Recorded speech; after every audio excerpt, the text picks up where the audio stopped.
नमस्कार, स्वागत है आपका बिहार समाचार में। बिहार विधानसभा चुनाव में बड़े घोटाले का खुलासा हो गया है। साथ ही ईवीएम घोटाले की भी बात कही जा रही थी और बंगाल और असम में बीजेपी का सुपड़ा साफ करने के लिए तेजस्वी यादव चक्रव्यूह रच रहे हैं और आरजेडी ने दावा कर दिया है कि नीतीश कुमार की पार्टी जदयू में बड़ी टूट हो गई है। तो आज की बड़ी खबरों पर बात करने से पहले आपसे अनुरोध है, कृपया वीडियो को एक प्यारा सा लाइक अवश्य कर दीजिएगा।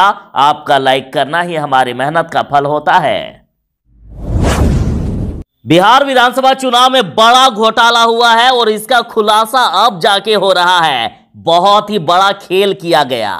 देखिए, जहां पर मात्र 53,000 रुपए खर्च हुए थे, वहां भी बिल बना दिया गया है 57 लाख का और उम्मीद से कई गुना ज्यादा खर्च दिखा दिया गया है। एक अनुमान लगाया गया था कि 50 करोड़ के आसपास खर्च होगा, लेकिन जब खर्च का हिसाब दिया गया तो सभी के होश उड़ गए। देखिए, सिर्फ चुनाव के लिए आए सेना के जवानों पर ही 42 करोड़ खर्च दिखा दिया गया। देखिए, ना टेंट लगा ना पंडाल और दे दिए 42 करोड़ का बिल। और इतना ही नहीं, कई 2 पहिया वाहन है, उनको बस बता करके बिल भेज दिया गया है।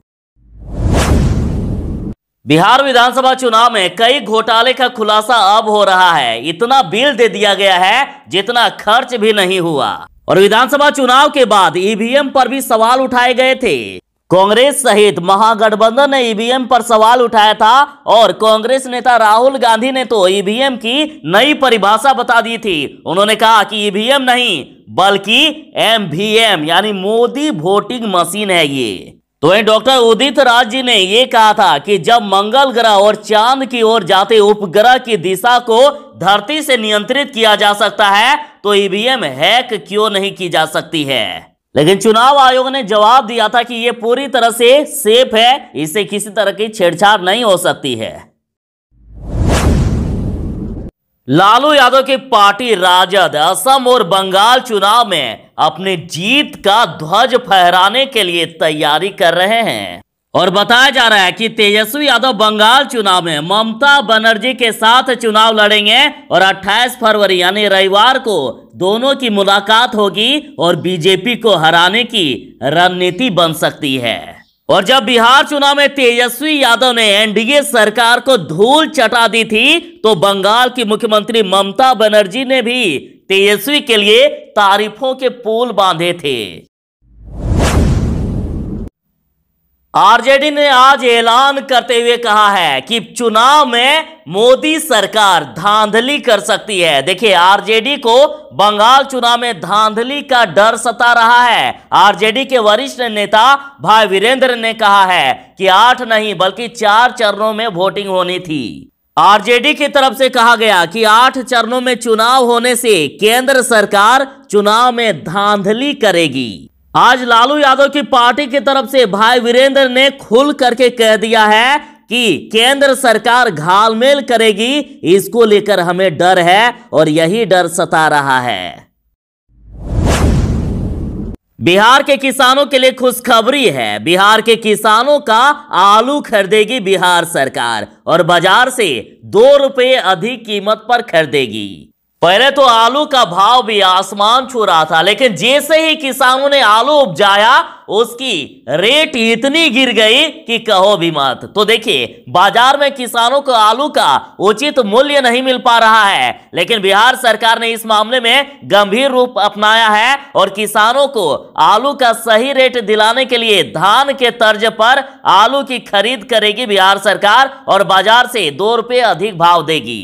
और रेट भी आप जान लीजिए, लाल आलू 950 रुपए प्रति क्विंटल तो वहीं सफेद आलू 800 रुपया प्रति क्विंटल की दर से खरीद की जाएगी। असम चुनाव में लालू यादव की पार्टी राजद जीत का ध्वज फहराने के लिए और बीजेपी का सुफड़ा साफ करने के लिए अब कूद पड़ी है।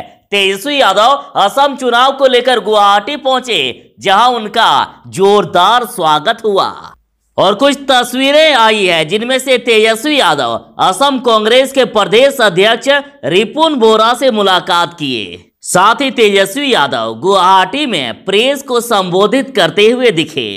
तो तेजस्वी यादव बड़ी ही रणनीति बना रहे हैं ताकि असम में भी बीजेपी को हराया जा सके, उनका सुफड़ा साफ कराया जा सके।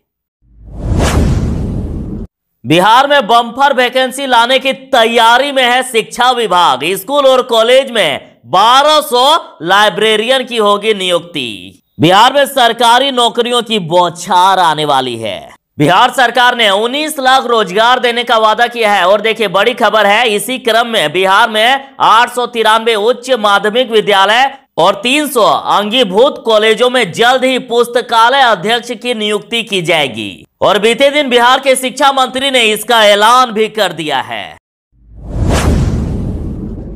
आरजेडी ने दावा कर दिया है कि टूट गई जदयू। पश्चिम बंगाल से पहले जदयू में बड़ी टूट हो गई है।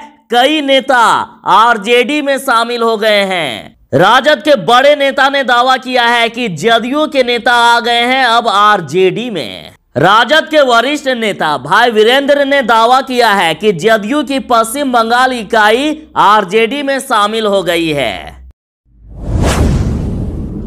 जो सीटेट 2021 का एग्जाम दिए हैं उनके लिए बड़ी खबर है, रिजल्ट के साथ साथ मार्कशीट भी आ गया है। और सीबीएसई ने शुक्रवार को ही रिजल्ट जारी कर दिया है। आप ऑफिशियल वेबसाइट ctet.nic.in पर जाकर अपना रिजल्ट देख सकते हैं। साथ ही सीबीएसई ने सफल अभ्यर्थियों का मार्कशीट डिजी लॉकर पर जारी कर दिया है। आप डिजी लॉकर पर जाकर अपना मार्कशीट भी डाउनलोड कर सकते हैं। जिस तरह से तेजस्वी यादव असम और बंगाल में भी चुनाव लड़ने वाले हैं, तो तेजस्वी यादव की अब राष्ट्रीय स्तर पर लोकप्रियता बढ़ रही है।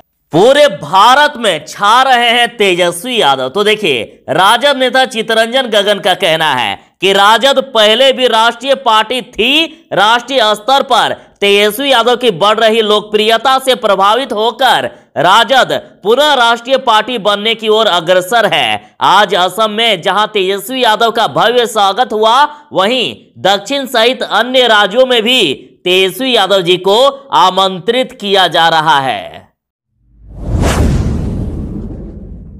तेजस्वी यादव असम और पश्चिम बंगाल में चुनाव लड़ रहे हैं, तो आखिर कितने सीटों पर चुनाव लड़ा जाएगा? तो देखिए जानकारी के अनुसार राजद ने पश्चिम बंगाल में टीएमसी के साथ मिलकर 8 सीटों पर और असम में सीपीआई, सीपीएम और बदरुद्दीन अजमल की पार्टी के साथ मिलकर के 10 सीटों पर चुनाव लड़ना तय किया है। और सभी पार्टियों के साथ बातचीत के बाद यह तय हो जाएगा कि सीट इसमें से बढ़ेगा या घटेगा। और साथ ही लालू यादव की पार्टी दिल्ली नगर निगम चुनाव की भी तैयारी कर रहे हैं। वहां के नेताओं से भी बात हो रही है।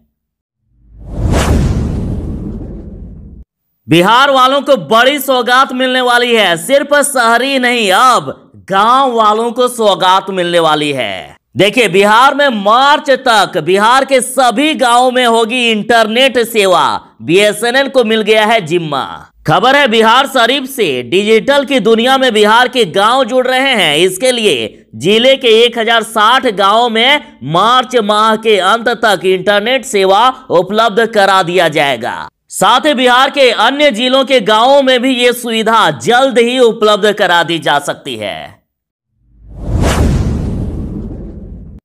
अब आप नीतीश सरकार को महाजंगल राज कहिए या सुशासन की सरकार कहिए, आपकी मर्जी। लेकिन ये खबर देखिए, डीएसपी ने किया बलात्कार और चुपके से रिकॉर्ड किया अश्लील वीडियो और 12 साल तक बहन को बनाता रहा हवस का शिकार। जब पुलिस ऐसे काम करने लगेगी तो इससे शर्मनाक और क्या हो सकता है। भागलपुर से खबर है, एक लड़की के साथ बलात्कार करने और उसे ब्लैकमेल करने का आरोप एक डीएसपी पर लगा है और आरोपी डीएसपी को अभी अरेस्ट कर लिया गया है। ये पुलिस से भागता फिर रहा था और फिलहाल डीएसपी को एसपी ने सस्पेंड कर दिया है। और डीएसपी का नाम सोमेश मिश्रा है, जो मूल रूप से गोड्डा का रहने वाला है।